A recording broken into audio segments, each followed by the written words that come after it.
नमस्कार। आज हमारे पास ना कुछ बहुत ही दिलचस्प स्रोत हैं। ये भगवान श्री कृष्ण के देह त्याग, मतलब उनके नश्वर शरीर छोड़ने की जो घटना है, उस पे थोड़ा रोशनी डालते हैं। जी। अक्सर ये सवाल उठता है कि भाई ये कहानी आखिर हमें मिलती कहाँ से है? क्या ये महाभारत में है या पुराणों में या फिर कहीं और ये भी कि क्या वेदों में इसका जिक्र है? तो चलिए आज इन्हीं स्रोतों में थोड़ा उतरते हैं और देखते हैं कि असल में बात क्या है। तो सबसे पहली बात और शायद थोड़ी चौंकाने वाली भी लगे सुनने में, वो ये है कि स्रोतों के हिसाब से वेदों में श्री कृष्ण के देहत्याग का कोई सीधा जिक्र नहीं मिलता। हाँ, ये बात अहम है। देखिए क्या है कि वेद जैसे ऋग्वेद, यजुर्वेद, सामवेद, अथर्ववेद, इनका जो मुख्य ध्यान रहा है वो मंत्रों पर, यज्ञ की विधियों पर और ब्रह्म ज्ञान मतलब परम सत्य की खोज पर रहा है। अच्छा। उनका समय और लिखने का जो उद्देश्य था वो श्री कृष्ण के जीवन की घटनाओं का पूरा विस्तार से वर्णन करने से काफी अलग था। इसीलिए इस घटना के लिए हमें बाद के जो ग्रंथ हैं उनकी तरफ देखना पड़ता है। अच्छा, ये दिलचस्प है कि कैसे अलग-अलग ग्रंथों का फोकस अलग होता है। तो अगर वेदों में नहीं, तो फिर कौन से ग्रंथ हैं जिन्हें हम मतलब इस घटना के लिए सही मान सकते हैं? जी। स्रोतों में महाभारत का नाम तो आता है, खास तौर पर मौसल पर्व का। इसमें क्या जानकारी दी गई है? बिल्कुल। महाभारत का जो 16वां पर्व है, मौसल पर्व, वो इस पूरी घटना का एक तरह से मुख्य आधार है। ओके। इसमें पहले यदुवंश के दुखद अंत का वर्णन आता है, जिसके बाद श्री कृष्ण एकांत में ध्यान में बैठे थे। हाँ।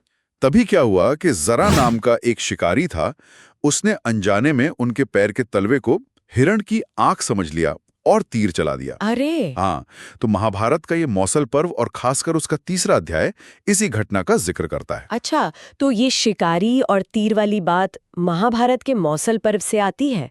ये जानना तो काफी अहम है। जी हाँ। फिर आगे क्या हुआ? मतलब महाभारत क्या बताता है इसके बाद? स्रोत बताते हैं कि तीर लगने के बाद भी श्री कृष्ण ने उस शिकारी जरा को कुछ कहा नहीं, बल्कि उसे क्षमा कर दिया। क्षमा कर दी। हाँ, क्षमा कर दिया और फिर अपने धाम जाने की तैयारी की। उन्होंने अपना जो मानवीय शरीर था वो वहीं त्याग दिया। महाभारत में ये उनकी लीला समाप्त करने का वृत्तांत है। शिकारी को क्षमा करना, ये तो अपने आप में एक बहुत बड़ी बात लगती है। बिल्कुल। अच्छा, तो महाभारत के अलावा स्रोतों में भागवत पुराण का भी जिक्र है। क्या वहां भी यही कहानी है, मिलती जुलती? हाँ बिल्कुल। सिर्फ महाभारत ही नहीं, भागवत पुराण में भी इस घटना का काफी विस्तार से वर्णन मिलता है। ओके। इसका जो 11वां स्कंद है, उसके अध्याय 30 और 31 वो खास तौर पर यदुवंश के संहार और फिर श्री कृष्ण के देह त्याग की ही बात करते हैं। अच्छा। भागवत पुराण भी शिकारी द्वारा तीर लगने की घटना की पुष्टि करता है और ये भी बताता है कि कैसे श्री कृष्ण ने फिर योग समाधि द्वारा अपना शरीर छोड़ा।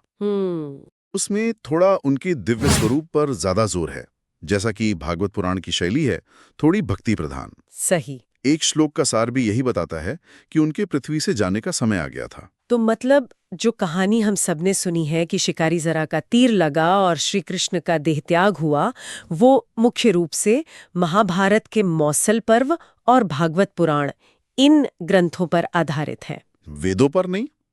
सही कहा। ये स्पष्टता जरूरी थी मेरे ख्याल से। बिल्कुल। और ये समझना महत्वपूर्ण है कि हर ग्रंथ का अपना एक संदर्भ होता है, एक उद्देश्य होता है। हाँ। वेद जहाँ ज्ञान और उपासना के मूल स्रोत हैं, वहीं इतिहास और लीलाओं का जो विस्तृत वर्णन है वो हमें महाभारत और पुराणों जैसे ग्रंथों में मिलता है। तो इस खास प्रसंग के लिए, जैसा स्रोत बताते हैं, यही 2 ग्रंथ महाभारत और भागवत पुराण सबसे प्रमुख माने जाते हैं। तो आज की हमारी इस खोजबीन का निचोड़ यही निकलता है कि श्री कृष्ण के देहत्याग की घटना, उसका प्रामाणिक वर्णन हमें महाभारत, मौसल पर्व और भागवत पुराण एकादश स्कंध में मिलता है। जी। वेदों का विषय अलग होने के कारण उनमें इसका जिक्र नहीं है। और ये जानकारी हमें ये भी सिखाती है कि किसी भी बात के स्रोत को जानना कितना जरूरी होता है ना, खासकर जब हम प्राचीन इतिहास या कथाओं की बात कर रहे हों। बिल्कुल सही कहा। और अंत में